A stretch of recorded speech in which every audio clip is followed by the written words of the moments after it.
Yo sí, Yo sí los veo. Yo sí Sí, los veo. nosotros sí los vemos, sí.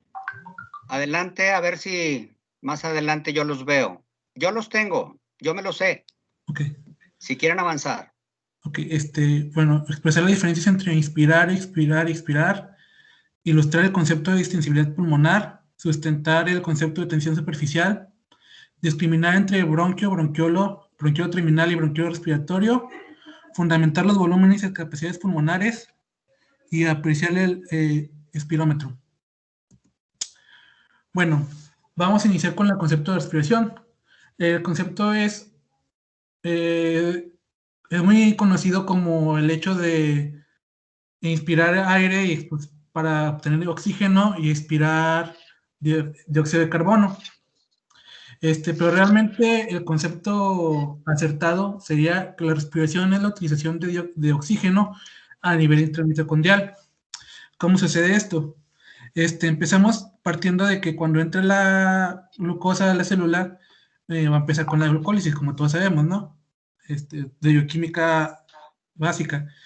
La glucólisis va a dar como resultado el ácido pirúvico, que va a pasar a ser acetilcoenzima A para iniciar con el ciclo de Krebs.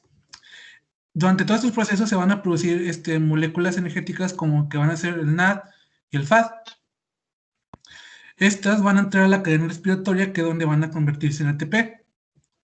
La cadena respiratoria va a estar compuesta de 4 complejos en los que va a haber un intercambio de iones de hidrógeno para en el complejo número 4, aquí es donde ya se utiliza por fin, porque durante todos los procesos de la glucólisis y el ciclo de Krebs, en realidad nunca se utiliza el oxígeno, sino esta cadena respiratoria.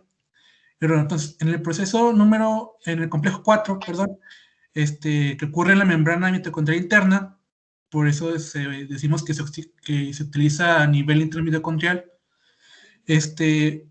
va a utilizar el oxígeno más 2 hidrógenos en este intercambio que hay de iones. Entonces, esto lo que nos va a dar resultado va a ser lo que sería agua y el dióxido de carbono, que serían lo que posteriormente sería expulsado del organismo. ¿Todo claro con este concepto?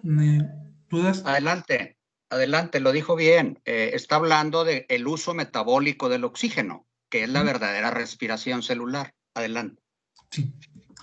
Bueno, en el libro empieza manejando que la respiración en sí proporciona, una manera muy sencilla de verla, es lo que proporciona oxígeno a los tejidos y retira dióxido de carbono.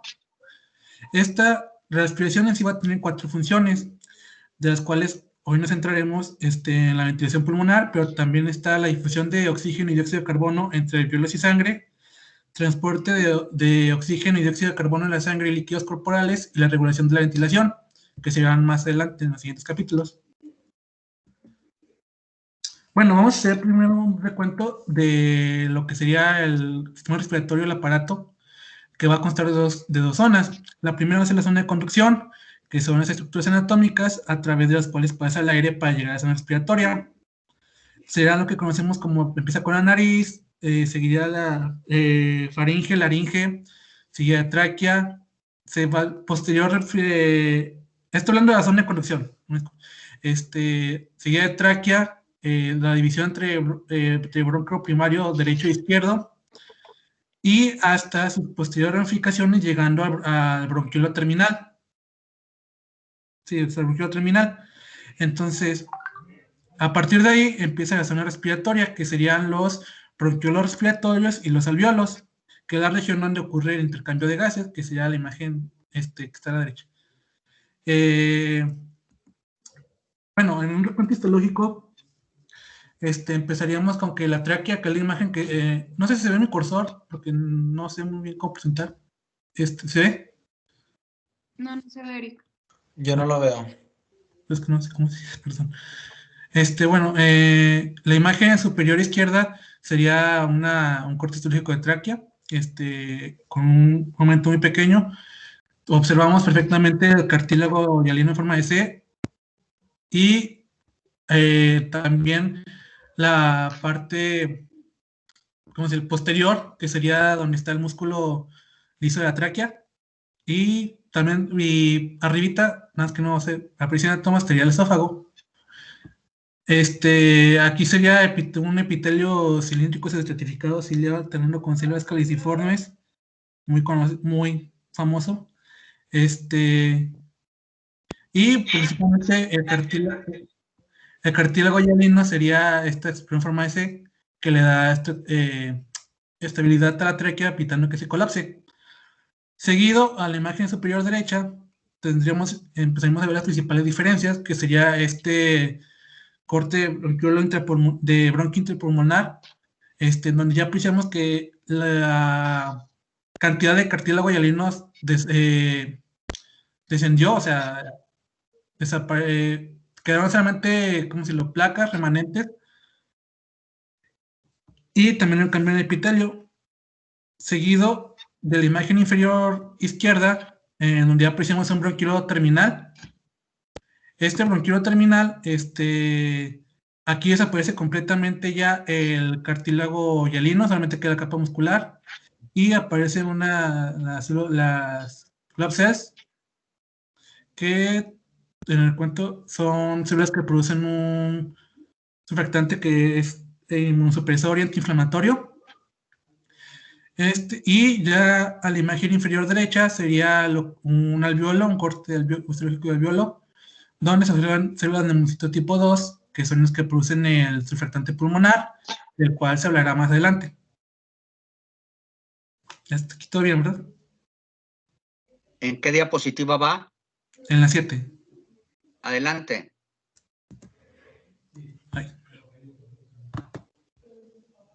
Bueno, ahora sí, solamente fue un pequeño repaso de histología y de anatomía.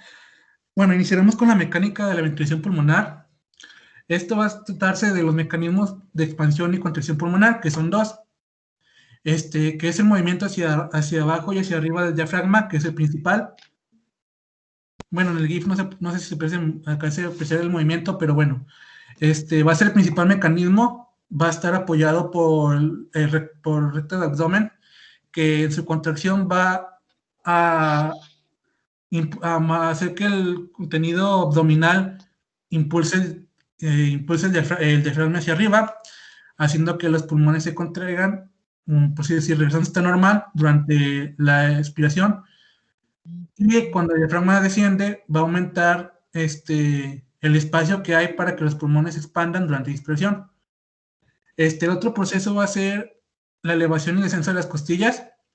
Va a ser llevado a cabo por los músculos principalmente, para empujar hacia adelante y un poco hacia arriba las costillas y las costillas y esternón, para aumentar en un 20% el diámetro torácico.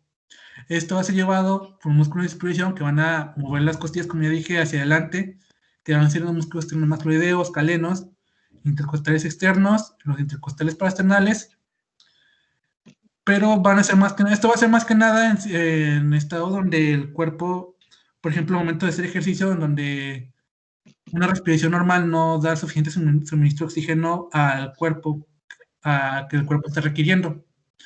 Bueno, y los músculos de expiración serían los que regresan las costillas a su estado normal, que sería básicamente los intercostales internos, el oblicuo externo del abdomen, el oblicuo interno y el transverso del abdomen, además del recto del abdomen, que también cuando se contrae, que cuando se contrae, como ya mencioné, hace que el diafragma, el contenido abdominal suba, y por lo tanto el diafragma también suba. ¿Ninguna duda? Adelante, adelante, no se detenga. Usted está exponiendo, los demás lo vamos a escuchar. Ok. Bueno, las presiones que generan movimiento de entrada y salida del aire de los pulmones. Este apartado se refiere más que nada al hecho de que los pulmones en sí se toma en cuenta que están flotando en la cavidad, por así decirlo, flotando en la cavidad torácica, únicamente y la única forma de adhesión para su movimiento sería mediante mediante la pleura, que sería la pleura parietal, que está adherida a las costillas, a la caja torácica, y la pleura visceral, que sería la que está adherida a los pulmones. Entre estos dos se forma un pequeño espacio que está lleno de líquido, de un líquido llamado líquido, está lleno de un líquido, que se llama líquido pleural. Este líquido, si lo queremos ejemplificar, sería como dos pedazos de vidrio mojado nos pegaran. Pues este líquido va a hacer que estos puedan deslizarse sin llegar a causar una fricción y por lo tanto un daño hacia lo que sería el pulmón. Pero este espacio es virtual y se tiene en cuenta clínicamente cuando se llena de alguna sustancia que no debe estar ahí, como podría ser aire. En el caso de un neumotórax, que se observa en la parte derecha de la imagen, se ve que es un neumotórax, o la explicación sería el hecho de que el pulmón derecho está colapsado, lleno de aire por el neumotórax, por lo tanto se aprecia como si estuviera pues, normal, pero realmente tiene un neumotórax, y se observa en el pulmón izquierdo, en la parte derecha de la imagen, el pulmón izquierdo, se observa como hay una mayor, se observa más radiopaco, si no me recuerdo el término, debido a que la estructura derecha está colapsada, la izquierda está sobrecargada, entonces pues se observa así. Bueno, lo siguiente sería la presión pleural y los cambios durante la respiración. Bueno, en esta imagen observamos un diagrama en donde se observa en la imagen, en el vector vertical, se observa lo que sería la presión en centímetros de agua, y en el eje central se observaría los momentos, que serían la inspiración y la expiración. Bueno, la presión alveolar va a ser la presión que van a tener los alveolos al momento en estos dos momentos. Por lo general, durante un estado normal, se encuentran en una presión atmosférica, y al momento de la inspiración, la presión se volvería más negativa, llegando hasta menos 1 centímetros de agua. Y durante la expiración se regresa a su estado normal. Luego, la presión pleural sería la presión que hay en el exterior, en la superficie pulmonar durante la inspiración y expiración. En la inspiración, en un estado normal, se encontraría en una presión de menos 5 centímetros de agua. Durante la inspiración, esta se vuelve más negativa, llegando hasta menos 7.5 centímetros de agua, y durante la expiración regresaría a su estado normal, a menos 5 centímetros de agua. Todo en la parte de arriba de esta imagen vemos que la gráfica cambia. Perdón, se me olvidó mencionar. La presión transpulmonar es la diferencia que hay entre la presión alveolar y la presión pulmonar. Esta sería, según lo que tengo entendido, es como que la fuerza que hace que haya una presión de retroceso, que sería la presión que hace que los pulmones regresen a su estado normal después de haberse agrandado por la entrada del aire. Bueno, arriba observamos que en lugar que dice cambio de volumen en el eje vertical en litros, esto sería el cambio de volumen que hay en los pulmones en la entrada de aire. Esto tomando como referencia a un adulto joven. Podemos observar que el volumen aumenta durante la inspiración de 0 a 0.5 litros para luego volver a su estado normal de un volumen neutro, por así decirlo. Así. Eric, ¿me escucha? Sí. Terminó de exponer esta diapositiva de volumen Sí, y de presión alveolar y pleural. sí. Terminó. ¿Quién va a Ujú. continuar? Mi compañera Virginia, si no me equivoco. Adelante, Virginia. Ana Virginia. Sí, buenas tardes. ¿Sí me escuchó? Sí, le escuchamos. ¿En qué número de diapositiva va a iniciar? En la 11. Número 11. 11, adelante. Muy bien, tenemos de que seguimos con la parte de la distensibilidad de los pulmones, en el cual el concepto en sí de distensibilidad pues es la propiedad que permite el alargamiento de una estructura.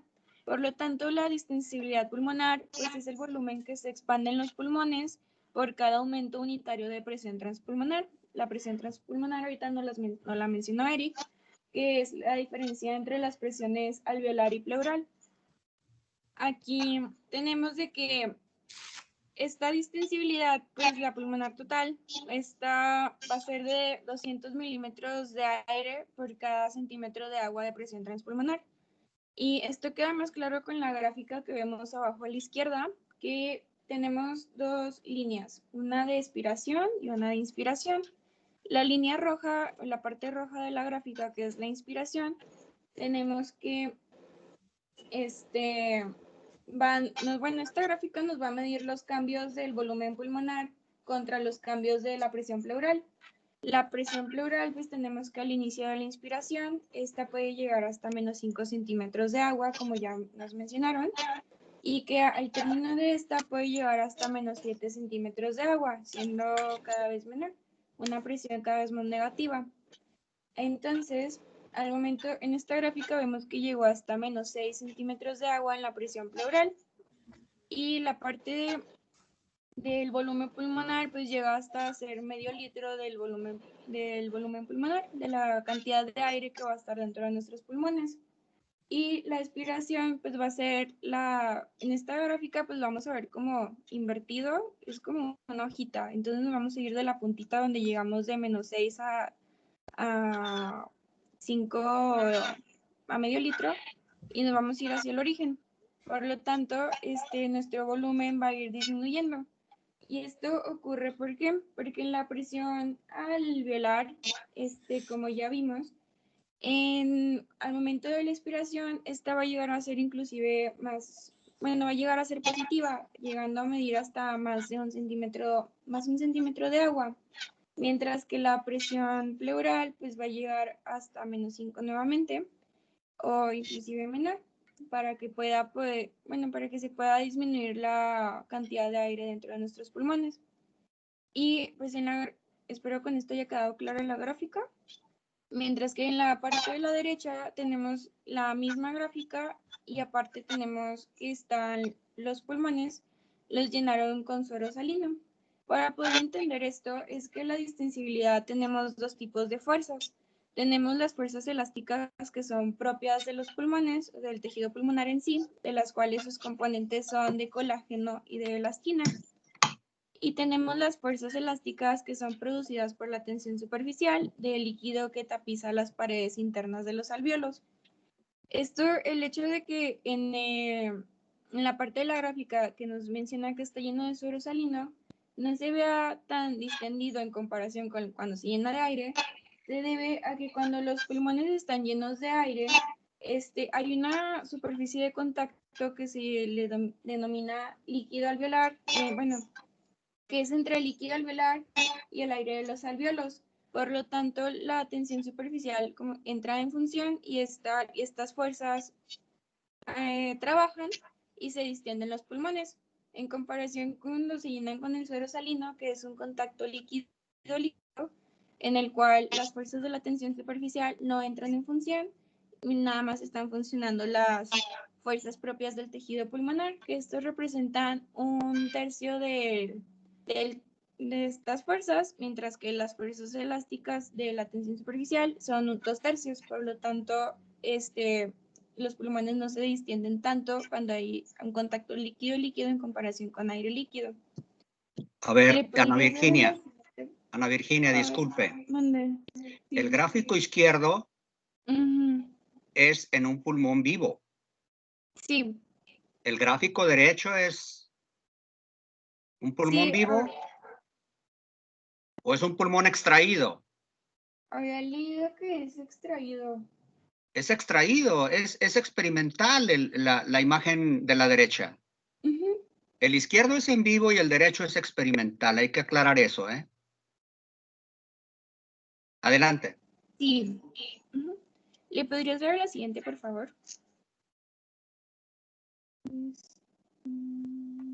Bueno, y ahora vamos a hablar un poquito de la tensión superficial, en el cual la tensión superficial es de que el agua va a formar una superficie con el aire. Esto, al momento, bueno, aquí les puse una imagen como diseñada por mí, que es de un alvéolo. Entonces, el contorno del alvéolo va a estar, en la pared interna, va a estar tapizada por las moléculas de agua, que estas pues, van a estar unidas en su superficie. Al momento de entrar en contacto con el aire, estas moléculas de agua se van a sentir como muy atraídas entre sí, generando una gran atracción, lo que por lo tanto van a tratar de expulsar el aire que acababa de entrar. Así que nuestro alvéolo va a intentar entrar en colapso, va a tender al colapso, ya que, como mencioné, estas intentan expulsar el aire de los alvéolos. Así que, pues esto va a producir un efecto neto que pues va a ser una fuerza contráctil elástica de todo el pulmón, a la cual también se le llama fuerza elástica de la tensión superficial, por lo que podemos determinar de que aún entre mayor tensión superficial va a haber una mayor tendencia del alvéolo al colapso. ¿Le podrías dar la siguiente? A ver, Ana Virginia, permítame. ¿Qué es el surfactante? Es lo que voy a hablar ahorita. ¿En la siguiente? Sí. Es que para entender la tensión superficial hay que entender primero el surfactante. Adelante. Bueno, entonces, continuando con el surfactante es un agente activo de superficie en agua, el cual su función es reducir la tensión superficial. Por lo tanto, pues va a reducir esa tendencia al colapso de los alvéolos. Este está constituido por tres componentes, el cual va a ser el fosfolípido dipalmitoilfosfatidilcolina, las apoproteínas del surfactante y los iones calcio, y es secretado por las células epiteliales alveolares de tipo 2, también conocidas como neumocitos tipo 2, que aquí en la imagen de la derecha pues vemos como la célula amarillita, que está como en amarillo pastel. Ese va a ser nuestro neumocito tipo 2, y lo que se ve como que está contorneando internamente al alveolo, bueno, al neumocito, va a ser el surfactante, que está como en color azul pastel. Ese va a ser nuestro surfactante, nuestro agente activo que va a impedir el colapso. ¿Y esto por qué sucede? Porque el fosfolípido, el dipalmitoilfosfatidilcolina, al ser un lípido, pues no se puede disolver en agua, y de que nuestra pared interna, pues de agua. Entonces, al momento de que no se disuelva por ser un lípido, no se soluble en agua, va a ser responsable de que de la reducción de la tensión superficial, ya que pues es su función en sí, más que nada por el hecho de que no se disuelve y se mantiene en la superficie, manteniendo el tamaño de la célula. Y esto, pues, nosotros diríamos, pero pues no importa si tengo o no el surfactante, ¿no? Pero no, eso es muy importante. Aquí les pongo en la diapositiva la tensión superficial de diferentes líquidos. Por ejemplo, tenemos el agua pura, que estas son de 72 dinas. Ah, bueno, y para esto, ¿qué son las dinas? Las dinas es la fuerza que se requiere para romper la tensión superficial de 1 centímetro de longitud. Entonces, por ejemplo, para poder romper la tensión superficial del agua, se necesitan 72 dinas por centímetro, que es una fuerza pues bastante alta en comparación a los líquidos normales que tapizan en los alvéolos sin surfactante, que es de 50. Pero cuando estos líquidos contienen el surfactante, este agente activo, esta fuerza va a disminuir hasta de 5 a 30 dinas. Así que por lo tanto, nuestro alvéolo no se vería o no tendría por qué colapsarse gracias a este surfactante. Y le puedes dar a la siguiente, por favor. Y pues para que nos quede un poquito más claro, tenemos aquí la presión en los alvéolos ocluidos por la tensión superficial, en la cual esto nos habla de que si se llegara a bloquear el conducto aéreo por el que salen los alvéolos pulmonares, la tensión superficial de los alvéolos tendería a colapsarlos, que es lo que les vengo comentando. Entonces se generaría una presión positiva en los alvéolos que intentan expulsar el aire. Sin embargo, aquí tenemos una fórmula que también se le conoce como ley de Laplace, en la cual nos habla de que la presión creada es directamente proporcional a la tensión superficial y va a ser inversamente proporcional al radio alveolar. ¿Y esto qué nos quiere decir? Que pues la tensión superficial en los alvéolos va a depender inversamente del radio de los alvéolos. Por lo tanto, si se ve obstruido nuestro bronquio o nuestro alvéolo, el radio se va a ver disminuido, y si se ve disminuido, pues nuestra tensión va a estar en aumento. Así que pues a menor radio alveolar, mayor va a ser la presión alveolar. ¿Le das a la siguiente, por favor?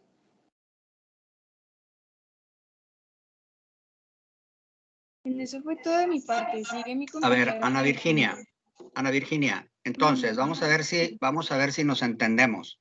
Ujú.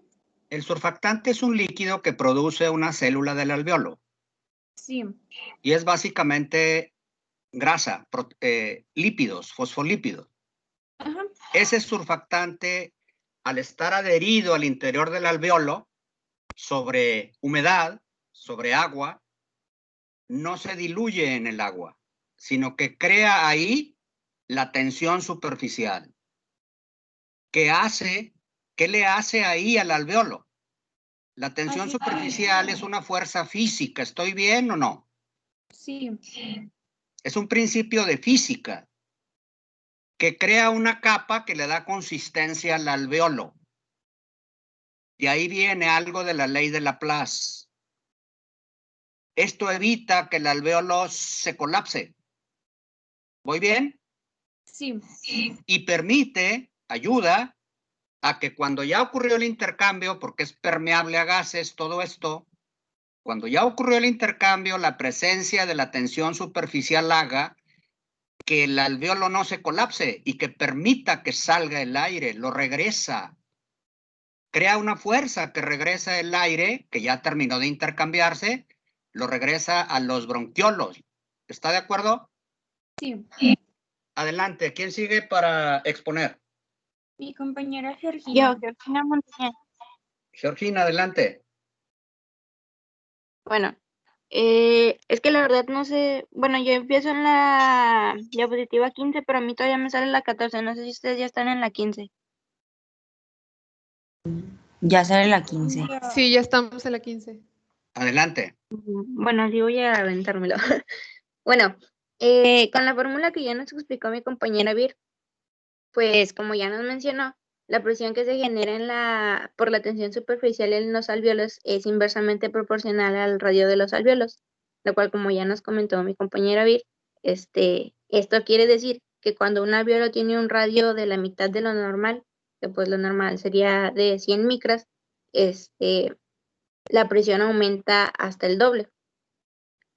Todo esto tiene gran importancia en lactantes prematuros pequeños, donde sus alvéolos pueden llegar a tener un radio incluso menor al tamaño de un adulto normal.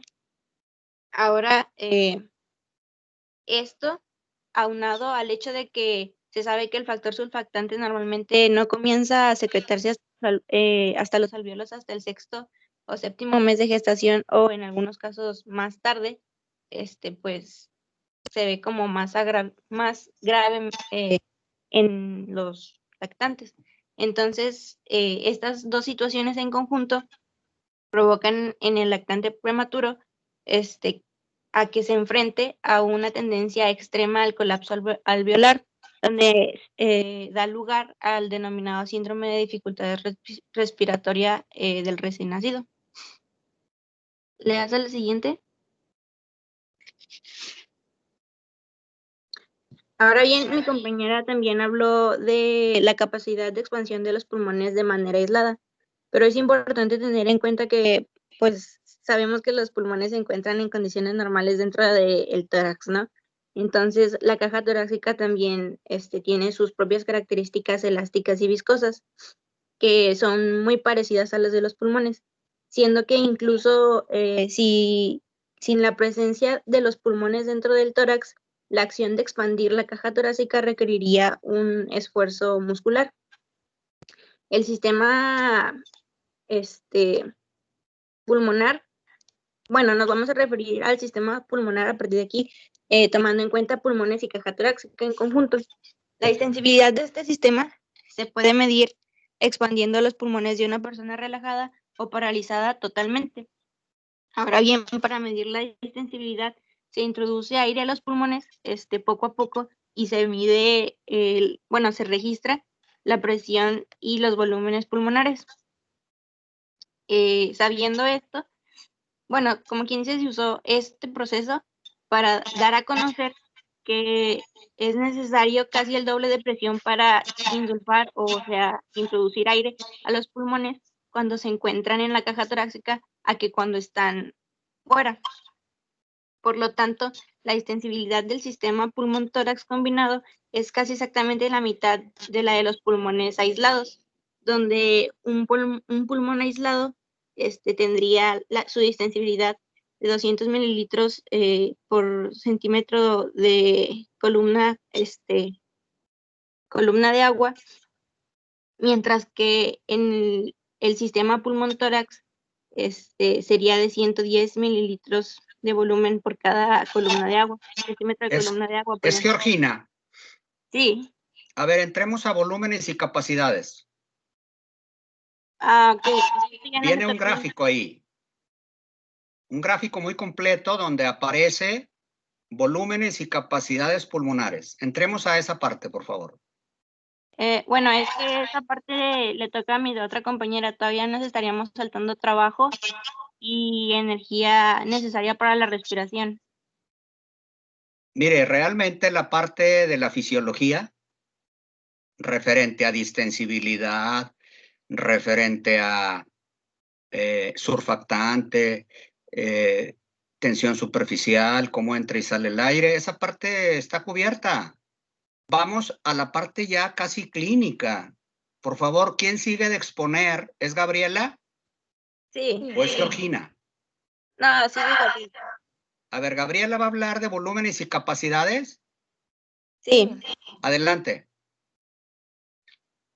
Bueno, pues para describir los acontecimientos de todo lo que nos explicaron de la ventilación pulmonar, vamos a tener que el aire de los pulmones se van a dividir en 4 volúmenes y 4 capacidades. Entre los 4 volúmenes vamos a tener primero el volumen de corriente, que pues va a ser el volumen de aire que se inspira o expira en cada respiración normal. Va a ser de alrededor de 500 mililitros en una persona pues normal.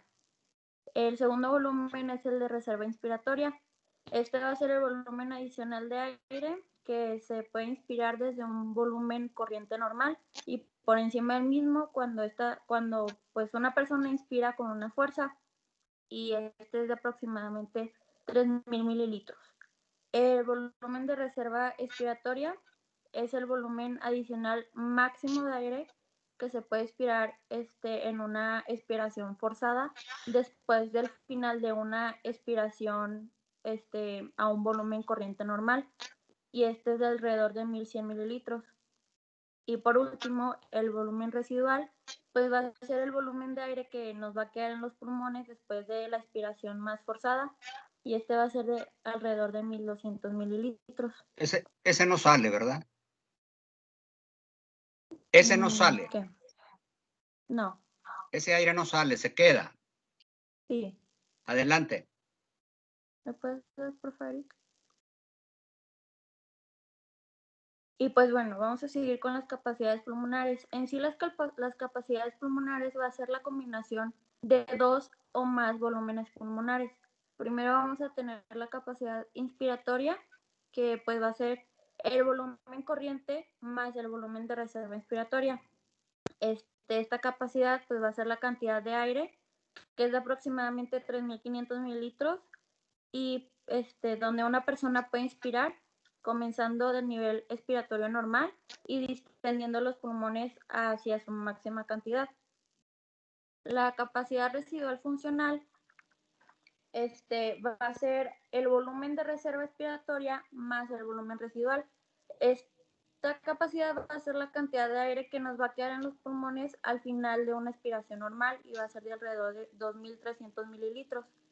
La tercera capacidad va a ser la vital, que es el volumen de reserva inspiratoria más el volumen de corriente más el volumen de reserva expiratoria. Va a ser la combinación de 3 volúmenes y pues va a ser la cantidad máxima de aire que puede expulsar una persona desde los pulmones después de llenar los pulmones hacia su máxima dimensión y después expirando la máxima cantidad de aire.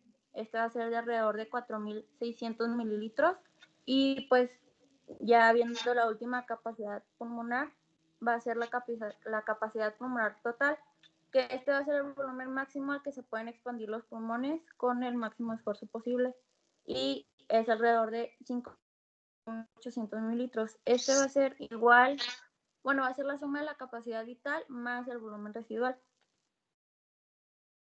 ¿Es Gabriela? Sí. Bien, hasta ahí mencionó 4 volúmenes y 4 capacidades. Capacidades son sumatorias de volúmenes y el último que dijo es el total para 5.800. ¿Con qué mide todo esto? ¿Qué aparato le sirve para medir todo esto? Con un espirómetro. Un espirómetro, que es un equipo sofisticado. Existe en los hospitales, claro, en los hospitales de nivel medio o alto, y es muy útil para medir volúmenes y capacidades y hacer diagnósticos exactos de patologías pulmonares. Creo que con eso damos por terminada la clase, ¿les parece? Sí, pues ya era lo último. No, vamos a por favor, dejen de compartir para que me permitan. Debo decirle a Eric de una vez. Eric, ¿está por ahí? Sí. Tiene un problema usted, Eric, de dicción, si quiere anotar. D-I-C-C-I-O-N. Dicción. No se le entiende cuando está hablando. Necesita un apoyo, no le puedo decir que profesional, pero necesita un apoyo para mejorar eso, ¿eh? ¿Ya salieron del compartir? Creo que ya. Aquí todavía tengo, ahí ya vi que ya salieron. Déjeme abrir. Eric, de la manera más constructiva se lo digo, ¿eh? Sí. Necesita mejorar la dicción y a lo mejor requiere de un apoyo profesional. Piénselo. Voy a abrir desde mi equipo el archivo que yo les voy a exponer y anticipo. No vamos a terminar hoy, ¿eh? Por fortuna este jueves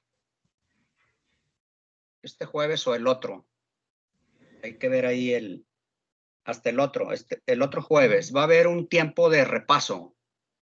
Yo espero tener la oportunidad de repasar gran parte de esto, ¿eh? Estoy cargando una copia de mi archivo. Me dicen en el momento en que aparezca la primera diapositiva, por favor, o cuando ya esté abriendo.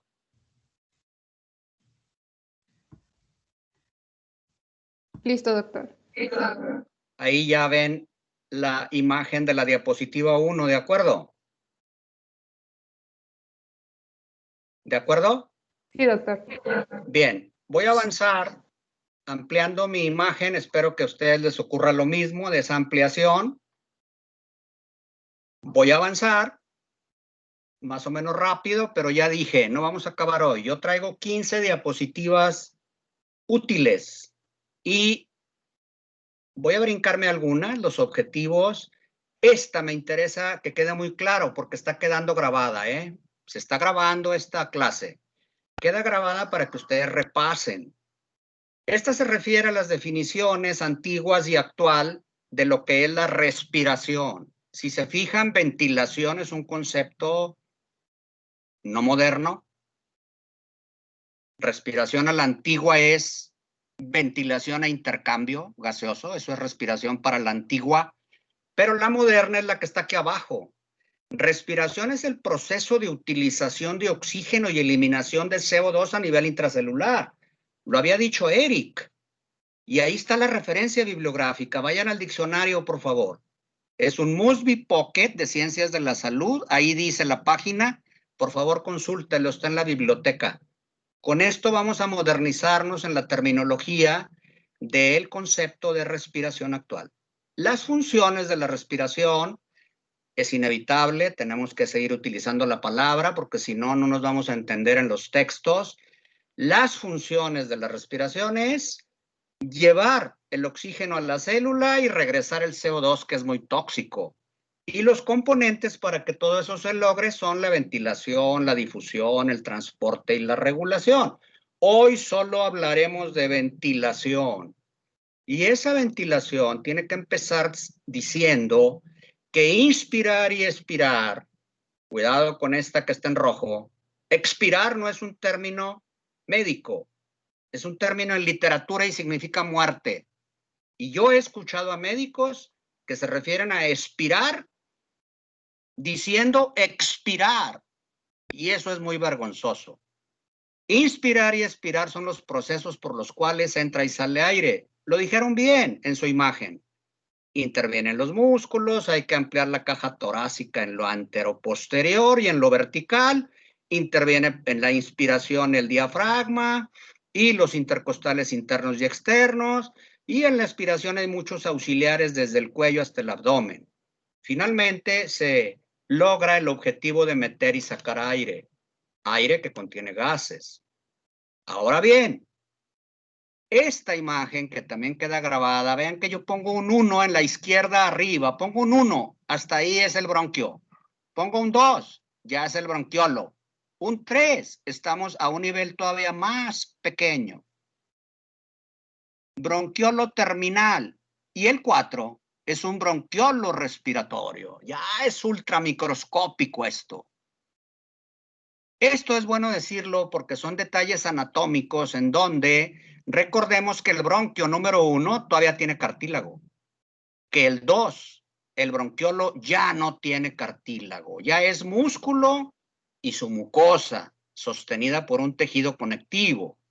Ahí dice claramente el bronquio con cartílago, el bronquiolo sin cartílago y de ahí para abajo el bronquiolo terminal y el bronquiolo respiratorio. Ya el bronquiolo respiratorio incluso tiene muy poco músculo liso. El bronquiolo terminal todavía tiene mucho en círculos, como se ve aquí en la imagen del medio. No es un músculo continuo, sino círculos interrumpidos. Y esto nos sirve para decir que la capa externa de los bronquiolos terminales contiene músculo liso circular no continuo, sostenido por tejido conectivo. El sistema simpático, utilizando noradrenalina sobre receptores beta 2, produce broncodilatación. Y el parasimpático, utilizando acetilcolina como mediador, sobre receptores colinérgicos muscarínicos excitadores, produce broncoconstricción. No confundir todos estos efectos con lo que ocurre de manera natural, como dice en rojo. En rojo, en los alérgicos, en los asmáticos, son otros los estímulos que vienen de afuera y son otras las sustancias que intervienen como la histamina y las sustancias de reacción lenta.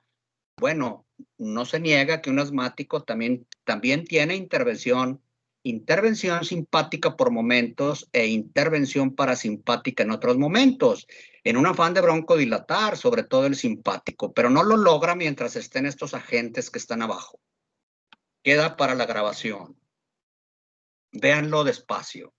Esta curva, de la cual habló un poco Eric, y me parece que Ana Virginia, vean cómo en la horizontal está el tiempo y en la vertical las presiones. El tiempo en la horizontal representado por la inspiración y la expiración. Ahí dice el tiempo en segundos.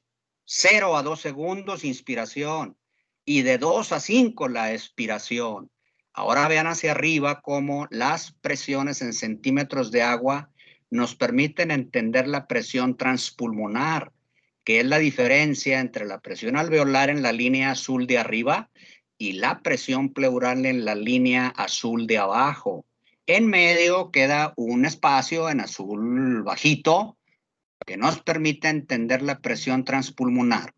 Es la diferencia entre la presión alveolar de arriba y la presión pleural de abajo. Eso es la presión transpulmonar. ¿Qué permite eso? Pues la entrada de volúmenes de aire. Aquí está, porque todas son presiones negativas abajo. Facilita la entrada de volúmenes de aire. Fíjense cómo al principio es 0, acá arriba en rojo. La curva roja continua. Al principio es 0, luego es 250, luego es 500. Eso es lo que se logra con una inspiración normal. Inspiración que dura 2 segundos. Y expiración a la derecha que dura poco más, que es cuando se pierde ese volumen. Las diferencias de presión, pues, alveolar y pleural se llaman presión transpulmonar, la cual es determinante para el llenado alveolar. Y eso habla de distensibilidad del tejido pulmonar. Ahora bien, esa distensibilidad, nos ponen aquí una imagen. Estoy ya en la diapositiva número 8. Diagrama de distensibilidad de los pulmones. Fíjense bien. Esto habla de elasticidad y capacidad de expandirse del tejido pulmonar. En la horizontal, la presión pleural en centímetros de agua siempre negativa. Inicia con -4 y termina con -6. Y en la vertical, el cambio de volumen pulmonar de 0.25, es decir, 250 mililitros a medio litro, 0.5. Esto que queda grabado, necesito que lo repasen muy despacio, porque no es fácil de exponer. Y así como lo pongo, es como yo les recomiendo que lo graben. Por la diferencia entre la presión alveolar y pleural siempre negativa, hay un volumen de expansión pulmonar en inspiración, mismo volumen que sale en expiración. Como se ve ahí, mismo volumen que entra, mismo volumen que sale. Ahora bien, en reposo, inspiración y expiración, cuando la presión transpulmonar aumenta 1 centímetro, como se ve acá abajo con la flecha azul horizontal, de -5 a -6, presión pleural, intrapleural en centímetros de agua. Cuando se modifica de 1 centímetro de agua de -5 a -6, es decir, más negativo, aumenta la capacidad de los alvéolos para recibir volumen, tanto como el otro 50%, como lo pueden ver a la izquierda, 0.25 a la mitad de la curva de abajo y 0.5 al final de la curva de arriba y de abajo. Entonces, ¿qué están viendo aquí? Todo lo anterior se interpreta como una capacidad de reserva de los pulmones sanos. Nos está indicando elasticidad, capacidad para expandirse. Todo esto aplicándolo clínicamente, si se pierde esa capacidad de distensibilidad por múltiples enfermedades del parénquima pulmonar, esta curva va a cambiar por completo. Lo mismo si hacemos esfuerzo, porque en un esfuerzo prolongamos las inspiraciones no a -5, no en el tiempo, son 2 segundos, ¿no? Las prolongamos las inspiraciones en esfuerzo. Lo mismo prolongamos las expiraciones al esfuerzo y eso modifica también la curva. Esto del surfactante y de la tensión superficial.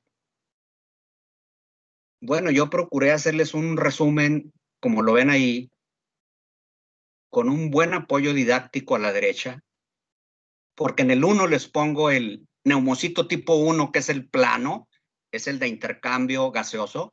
Neumocito tipo 2, que es el redondo amarillo, es el productor del surfactante. Y un neumocito tipo 3 en el que no nos vamos a meter ahorita. La presencia del surfactante, ven la capa azul cubriendo el alvéolo por dentro todo el tiempo. Esa capa azul es el surfactante. Ese surfactante es un agente que se llama dipalmitoil sulfatidilcolina y que es básicamente un fosfolípido. Bueno, pues ese es el causante de la tensión superficial. Tensión superficial, que es una propiedad física que se maneja bajo leyes de física, entre otras la de Laplace, y permite explicar por qué la presencia del surfactante, creando ahí una fuerza expansiva semilíquida, por cambios moleculares de ese surfactante, genera una fuerza que contribuye a la expulsión del aire en sentido retrógrado hacia los bronquios, dando forma y consistencia a los alvéolos para evitar que colapsen. Bueno, este conocimiento nos permite entender por qué el recién nacido, inmaduro o prematuro, que tiene muy poca producción de surfactante, sufre tanto. Si pesa menos de 1 kilo, no va a tener surfactante. Si llega hasta 1,5 kilos, produce muy poquito surfactante. Estamos hablando de 6º a 7º mes de vida. Son inmaduros y prematuros, pero demasiado pequeños. Con esto, el día de hoy, vamos a dar por terminada la exposición. Yo les voy a seguir pasando las imágenes que van a quedar grabadas ahí, mire, que ustedes las van a poder pasar en cámara lenta, volúmenes y capacidades que nos permiten entender que a través de un equipo que es el espirómetro, se pueden medir y son muy útiles para el especialista en neumología, más que para el médico general, pero ustedes deben de saber los valores. Yo sí les voy a exigir que se graben estos valores. Y aquí está la tabla, diagrama de valores normales. Con eso, más mi cierre, que se queda grabado, pues espero haber cumplido. Ya es la 1 de la tarde. Susana tiene la palabra. Gracias, Jaime. No, pues gracias. Nos veríamos mañana igual. Le pido al Continuamos. equipo que sigue, Susana, que se comunique porque es necesario hacer un simulacro de exposición hoy en la tarde. Bueno, Al equipo que sigue, que es el 10B, por favor, comuníquense. Mi número de teléfono lo tienen y mi correo también. Jaime, está Dylan levantando la mano, ya la bajó. Dylan, adelante. Ahí sí tenía 2 dudas, pero no sé si todavía tenga tiempo. ¿O quieres que mañana empiecen con las dudas? Tú di, Jaime. Sí, mañana mejor. Bueno, Ok, mañana, porque el perfecto. doctor tiene, creo que clase ahorita también. Les agradezco. Dylan. Hasta mañana. Hasta mañana, Gracias, A ti, adiós. Gracias, doctor. Gracias. Adiós. Muchas gracias. Hasta Gracias. mañana. Hasta luego. Adiós.